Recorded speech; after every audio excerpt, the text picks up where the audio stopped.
आदरणीय साहेबांनी भाषण केलं। परंतु राष्ट्रवादी काँग्रेस पार्टी खोपोली शहराच्या वतीने आज खोपोली शहरात पुन्हा एकदा राष्ट्रवादी काँग्रेस पार्टीमध्ये एक चांगला जाहीर प्रवेश झालेला आहे आणि त्या प्रवेशाचं आम्ही सर्वांनी स्वागत केलेलं आहे।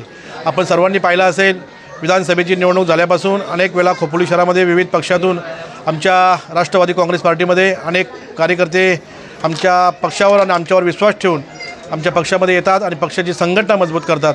त्यासाठी येणाऱ्या सर्व प्रमुख कार्यकर्त्यांचं मी स्वागत करतो आणि त्यांना मनापासून धन्यवाद देतो।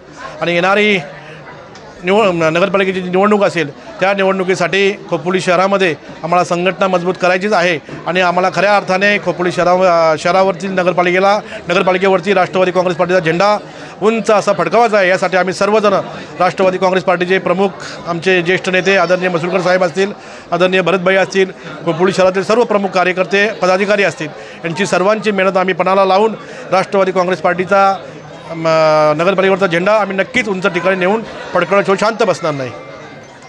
आज आमच्या पक्षामध्ये मनोजजी खंडागळे आणि त्याच्यासोबत असणारे अनेक 2-3 शाखाप्रमुख असतील, बरेच कार्यकर्ते असतील, हे शिंदे गटामधून राष्ट्रवादी काँग्रेस पार्टीमध्ये प्रवेश केला आहे। शिंदे गटातून राष्ट्रवादी काँग्रेस पार्टीमध्ये प्रवेश केला आहे। त्यांचं मनापासून आम्ही आज स्वागत केलेलं आहे आणि त्यांना चांगलं मान सन्मानाची वागणूक आमच्या पक्षात दिली जाईल असं या ठिकाणी मी आपल्याला सांगत आहे।